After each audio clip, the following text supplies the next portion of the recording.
Desde el epicentro de la lucha antifascista, Caracas, Venezuela, tenemos la presencia de la juventud, de Isaac García, coordinador nacional de redes de comunicación del movimiento Colombia Humana. Vamos a escuchar al compañero, tenemos la inquietud de conocer cómo así la juventud se ve involucrada en la política.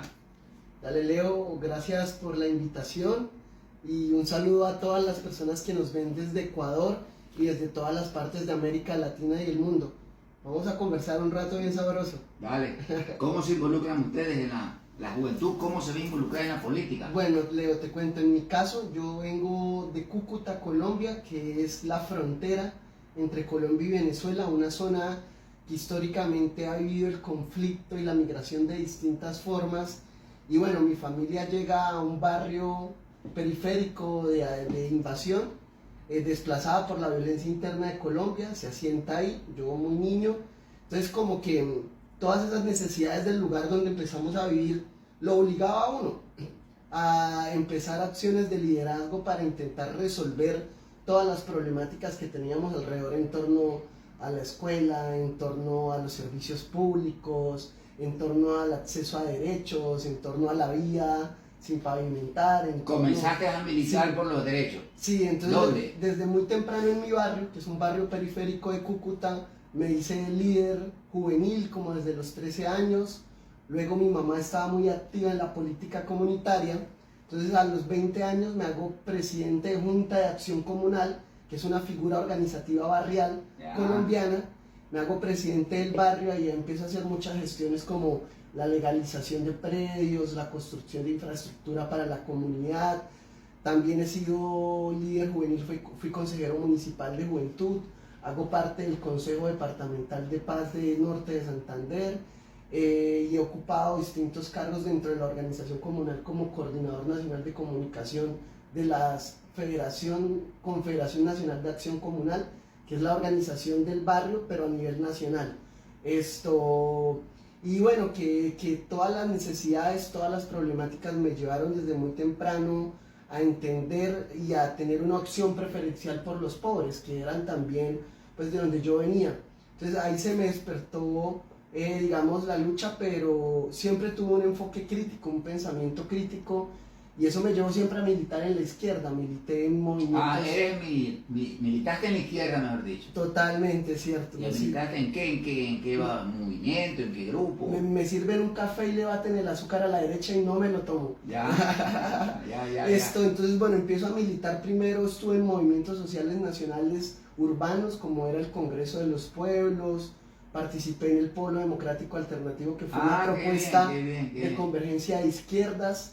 Y actualmente pues hago parte de la Colombia Humana, que es el partido del presidente Petro, y ahí soy coordinador nacional de comunicación, medios y redes, y estamos trabajando fuertemente para hacer el gran partido de izquierdas, que es lo que llama el pacto histórico, que es lo que se denomina la coalición del pacto histórico, en donde participan actualmente 13 partidos de izquierda de Colombia, y que representan la coalición más grande que tiene ahora el país. O sea que están en un proceso de consolidar la unidad o un bloque. Un bloque, ¿ya? Podría decirse que es un bloque que apunta a orientar, a responder a los intereses de los más pobres, de los siempre afectados por la oligarquía en el caso de Colombia. Debo entender así. Totalmente. Ahora tenemos un bache histórico que es la presidencia de Gustavo Petro, pero no tenemos el poder. El legislativo, el judicial... Quiero que lo repitas eso, a ver. No tienen el poder. Y enumérame claro, por qué. Tenemos la presidencia de la República, pero no tenemos el poder. Muy bien. Porque todos los órganos de poder, el judicial, el administrativo, el legislativo, están en manos de la oposición de ultraderecha que se ha anclado en estas estructuras y que desde ahí ha planteado una guerra permanente contra el presidente Petro, buscando principalmente el golpe de Estado. Eso ha afectado la agenda de transformaciones y cambios que ha planteado este gobierno progresista Y entonces, por eso surge la necesidad de que la unidad sea más fuerte, sea más profunda, sea más grande y que podamos superar las individualidades, superar las diferencias y avanzar en un bloque histórico que nos pueda llevar a la consolidación de un proyecto político, no a 4 años, que ya se nos están agotando, nos quedan casi un año nada más de gobierno con Petro, y ahí no puede morir el proyecto político, porque uno de los grandes temores es que si perdemos este gobierno, la derecha está dolida, y en el caso de Colombia, que es una derecha paramilitar y fascista, ese dolor, si vuelve al poder, se va a transformar en una inquisición contra pues todas estas personas que hoy estamos defendiendo el cambio. Entonces estamos en ese proceso, no es fácil, hay que decirlo, hay aún todavía muchos infantilismos, muchas inmadureces, pero vamos a buen paso, a buen ritmo. Uno quisiera a veces que todo sucediera ya, pero... Es tu fortaleza.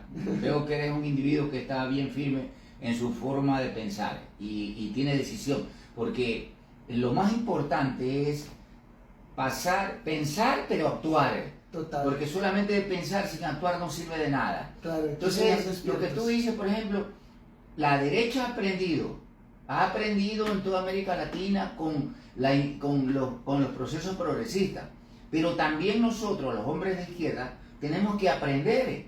En el caso del Ecuador, la derecha aprendió, ¿ya? Y tiene hoy sus cuadros en el gobierno. Entonces, esas grandes lecciones históricas son las que la juventud tiene el reto de continuar, tú lo has dicho. O sea, cómo asegurar en Colombia, ¿ya? ¿Cuál es? Tú ya has señalado uno, la unidad. Pero